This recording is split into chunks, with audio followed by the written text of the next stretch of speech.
azulejo é uma presença constante na paisagem portuguesa. As hipóteses de combinação de padrões que se reproduzem num quadrado vidrado, em pares ou em conjuntos de mais unidades, são múltiplas e caleidoscópicas.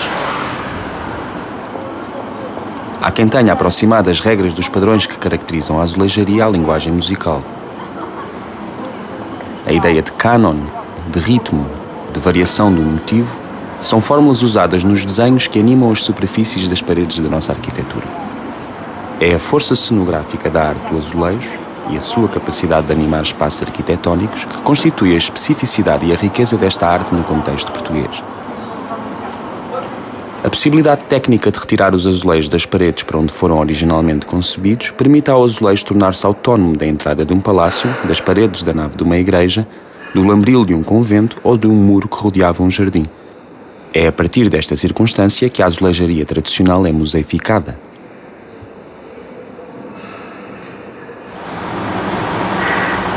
É no antigo convento da Madre de Deus, fundado em 1509 pela Rainha Dona Leonor, que se localiza desde os anos 80 ao Museu Nacional do Azulejo. É iniciado na década de 50 do século passado o projeto dirigido pelo engenheiro João Miguel dos Santos Simões de concentrar naquele convento a coleção de azulejos que até então estava reunida no Museu Nacional de Arte Antiga. Em 1980, este acervo de arte em azulejos autonomiza-se e o seu imenso núcleo é instalado definitivamente no edifício na Rua de Madre Deus. É a mais extensa coleção de azulejos no mundo, atualmente com 7.271 números de inventário e tem vindo a ser enriquecida por aquisições e doações de particulares e instituições.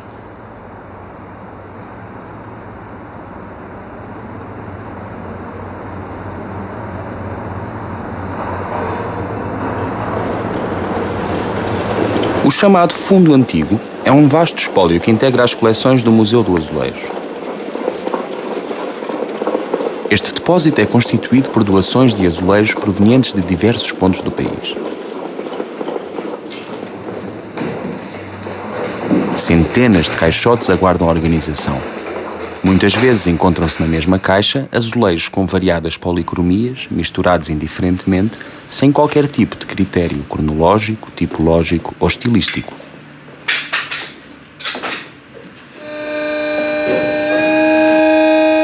Há painéis que, compostos segundo estritas coordenadas, reúnem milhares de azulejos. A perda da ordem e sequência original destes constitui-se como o primeiro enigma a ser resolvido pela equipa de voluntários que, juntamente com os técnicos do museu, participam nesta descoberta.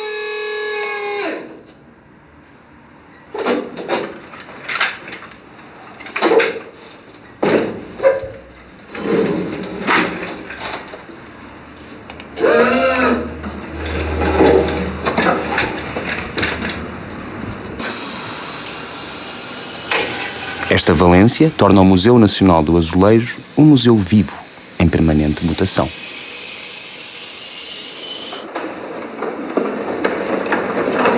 O projeto Devolver ao Olhar, desenvolvido por equipas interdisciplinares que envolvem técnicos de conservação e restauro e inúmeros voluntários, nasceu da tarefa de associar os diversos azulejos do Fundo Antigo, constituindo painéis que possam vir a ser restaurados e integrados nas coleções do museu. Esta tarefa exige o transporte e abertura dos contentores, a confirmação do conteúdo, a montagem de painéis, a remoção de argamassas, a colagem de azulejos fraturados, o acondicionamento, a inventariação e a nova arrumação nas reservas.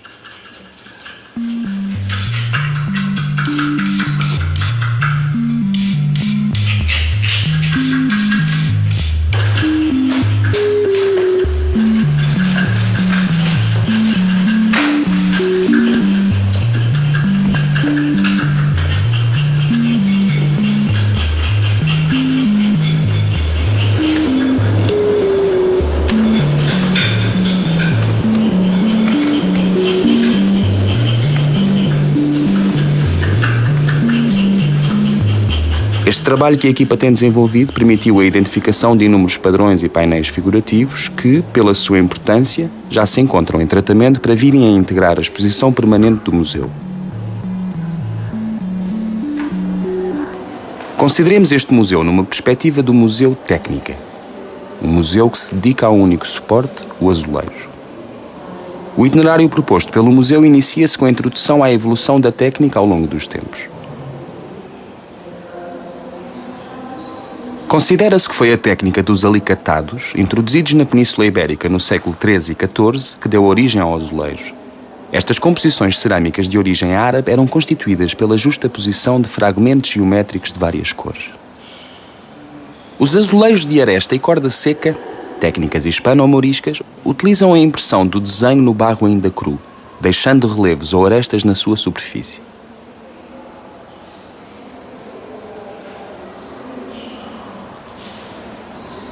A majólica, introduzida na Península Ibérica no século XVII, é a técnica que se mantém em utilização até aos dias de hoje.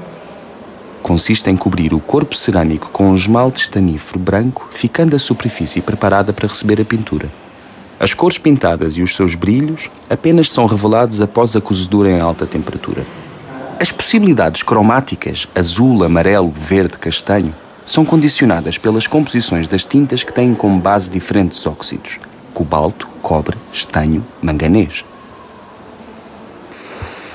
A exposição permanente do museu ocupa os vários espaços das antigas aulas conventuais do edifício e documenta a história do azulejo em Portugal desde o século XVI à atualidade.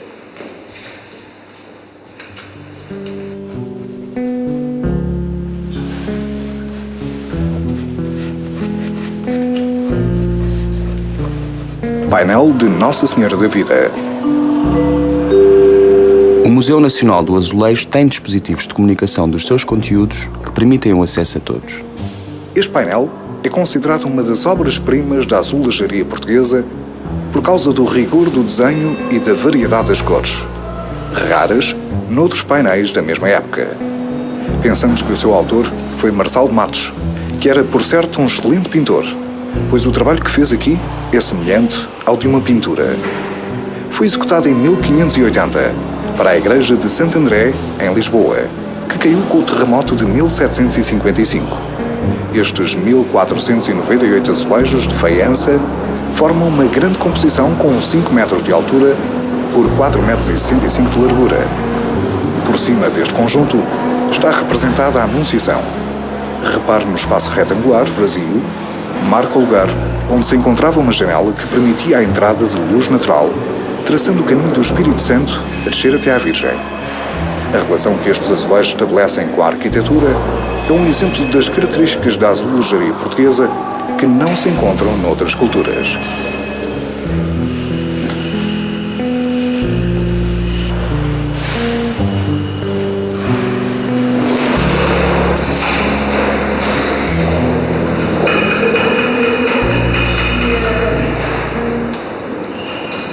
A caça ao leopardo é um exemplo eloquente da forma ingênua como os pintores portugueses procuravam responder ao gosto dos seus clientes. Realizada a partir da cópia de uma gravura em que alguns elementos foram modificados, como se nota na substituição dos soldados europeus por indígenas africanos coroados como índios do Brasil, este painel protagoniza as viagens dos descobrimentos evocando a abertura de Portugal a outros povos e civilizações. O painel vulgarmente intitulado de Casamento da Galinha é um dos mais enigmáticos dos que se guardam na coleção do Museu Nacional do Azulejo, uma vez que o sentido da sua leitura ainda não está inteiramente descodificado. Se é evidente a intenção satírica, já o mesmo não se pode dizer quanto ao objeto da crítica.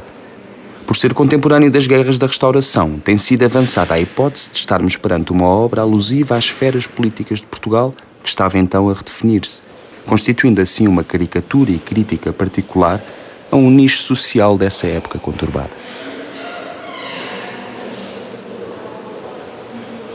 Cerca de 1745, a azulejaria reflete as mudanças de gosto na sociedade portuguesa, insinuando-se as formas rococó, orgânicas e assimétricas.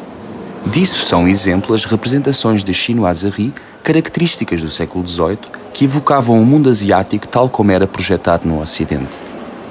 No silhar figurativo com chinoiserie, as cenas principais são pintadas a manganês, uma cor e um gosto divulgado a partir da manufatura de Sèvres, em França.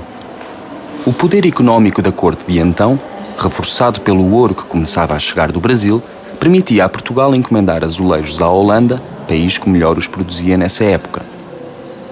A lição de dança do segundo quartel do século XVIII é exemplo da excelência dos azulejos holandeses e da sua técnica de representação exímia, que permitiam a realização de conjuntos monumentais como os da própria Igreja da Madre Deus. No antigo convento onde o Museu Nacional do Azulejo está instalado, é evidente o testemunho da estreita relação da arte do azulejo com a arquitetura. Integram assim o circuito do museu obras nos locais para onde foram idealizadas originalmente, como os painéis Van der Kloot, encomendados para revestir as paredes da nave da igreja do convento. Todos estes painéis tinham uma função específica no local. Podemos ver hoje estas cenas que não percebemos muito o sentido, parecem-nos meramente decorativas, mas para todos os fiéis que vinham ao local da Madre Deus, a esta igreja, no século XVIII, o sentido e a mensagem era perceptível. Tinham à sua disposição uma vida de prazer, de dança, de bailes campestres, ou uma vida de penitência, uma vida de sacrifício, no fundo, a vida das religiosas que aqui estavam neste local. Fruto do espírito da Contra-Reforma, criaram-se cenografias que, através da integração altamente criativa do azulejo no espaço, tornaram esta relação um elemento fundamental na arquitetura do país.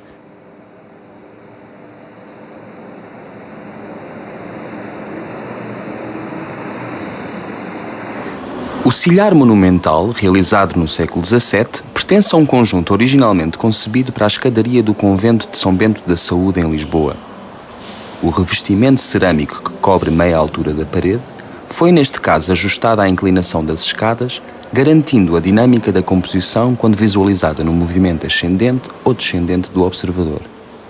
Por este motivo, os azulejos não são quadrados, mas losangos. A configuração deste silhar é única na produção portuguesa. As figuras de convite são consideradas das obras mais originais da produção do azulejo português.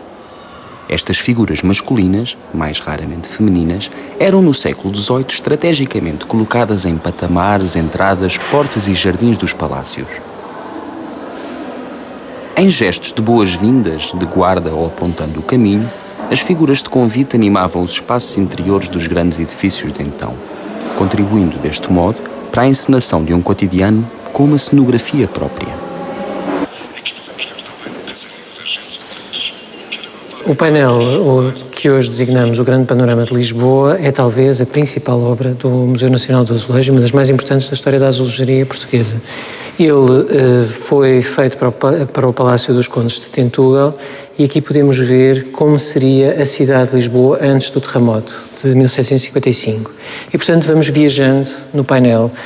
Num dos extremos temos aqui uma representação da Madre Deus, o local onde nos encontramos, e vamos podendo caminhar, observando as construções e a vida, o cotidiano da cidade de Lisboa no início do século XVIII.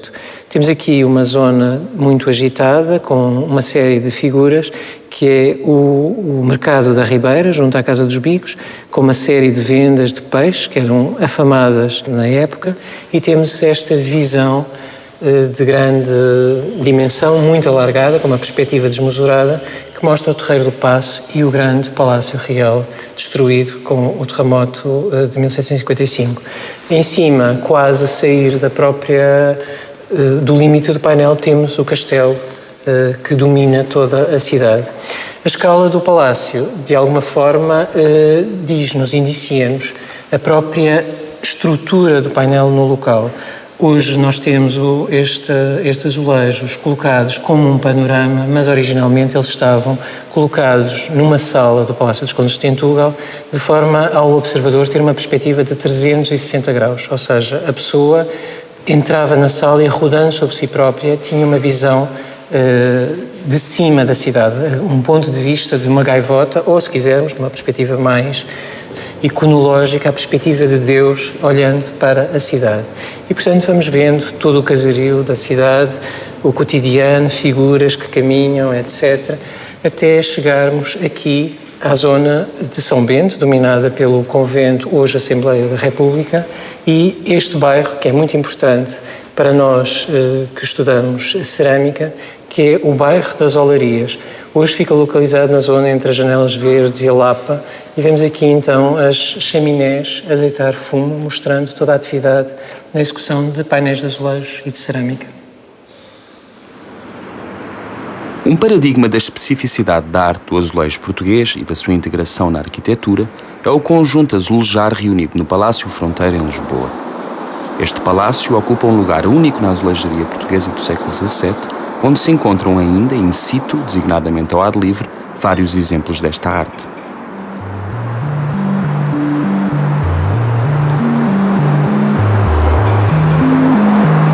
Nos painéis que ladeiam a Sala das Batalhas, testemunham-se as histórias da Guerra da Restauração. É um pouco uma espécie de uma banda desenhada com vários episódios da Guerra da Restauração, mas curiosamente verifica-se que o texto é muito menos verdadeiro do que a imagem. Quer dizer, o texto é sempre glorioso, a imagem também, em todo caso, mas há mais rigor, digamos assim, na representação gráfica do que na representação escrita. Os números, claro, que não dão números de mortes, de presas, de capturas, etc. Pois, claro, tem sempre termos encomiástico, glorioso, e sai sempre vitorioso o exército português, etc. Mas, portanto, a linguagem do texto é mais enfática do que a linguagem do desenho, que é mais real. O que me parece importante também salientar aqui é que os azulejos desta casa são feitos num momento de transição da azulejaria polícroma para a azulejaria azul e branco.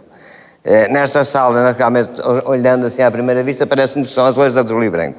No entanto, não é verdade, porque os penachos dos oficiais e as faixas dos oficiais, os canhões são verde e, por exemplo, às vezes quando se vê que os canhões estão a fazer fogo, há uma pontinha de amarelo na boca dos canhões. Quer dizer, os artesãos portugueses da época, portanto isto no terceiro quartel do século XVII, não estavam habituados a trabalhar a azul e branco. E era um bocadinho contrafeito. Eu lembro do engenheiro Santos Simões me ter falado disso exatamente a propósito destes azulejos aqui desta sala. E era um bocadinho contrafeitos que eles estavam a trabalhar, de maneira que quando podiam, de vez em quando metiam um bocadinho de cor.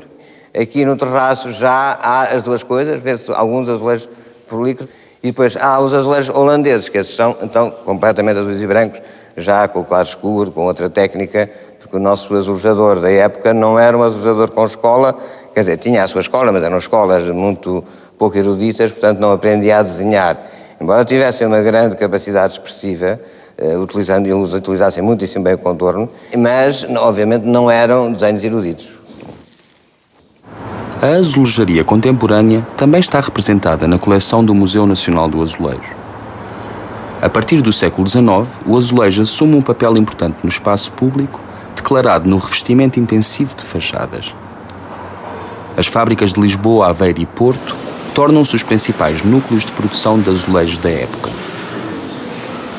Os anos 50 representam um importante momento de renovação e reintegração do azulejo na arquitetura.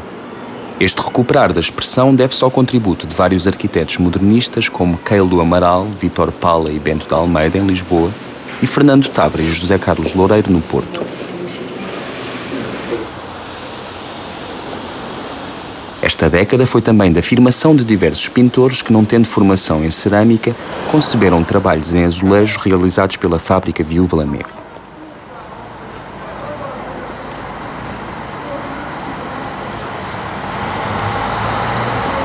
São representativos desta fase os 4 painéis monumentais aplicados em 1959 na Avenida Infante Santo, em Lisboa, realizados por Carlos Botelho, Júlio Pomar, com Alice Jorge, Sá Nogueira e Maria Keil.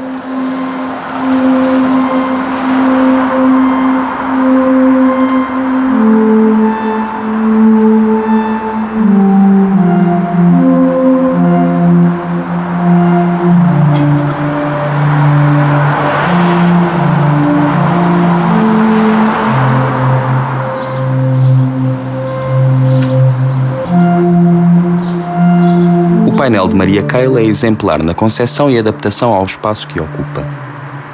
É notável a elaboração do padrão em que múltiplas variações das formas geométricas se vão destendendo ou alargando até se transformarem nas velas de um barco, na figura de um pescador ou de uma criança. Na sua criação em 1959, o Metropolitano de Lisboa, ao optar pelo revestimento em azulejo nas suas estações, retomou assim o uso deste quadrado cerâmico no espaço público.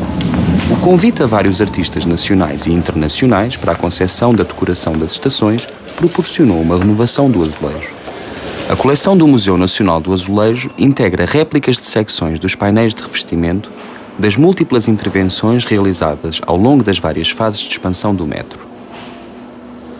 É também possível identificar as referências que estes artistas contemporâneos utilizaram nas suas intervenções. A memória da padronagem hispano-mourisca do século XVI é invocada, por exemplo, nos revestimentos que Maria Keil desenhou nos anos 60 para as estações de metro, em que a dinâmica dos ritmos visuais nos azulejos com barras e ângulos retos permite infinitos labirintos.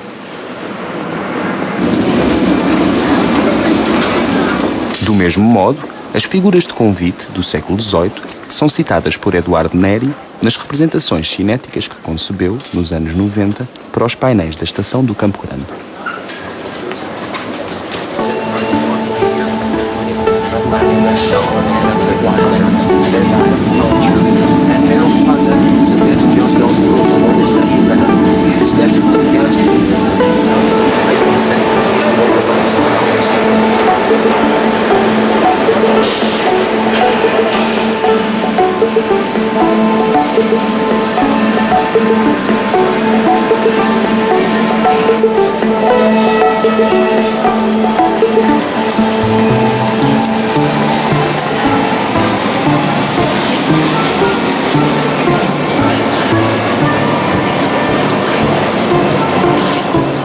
António da Costa concebeu os enormes painéis da estação de metro do Cais do Sodré.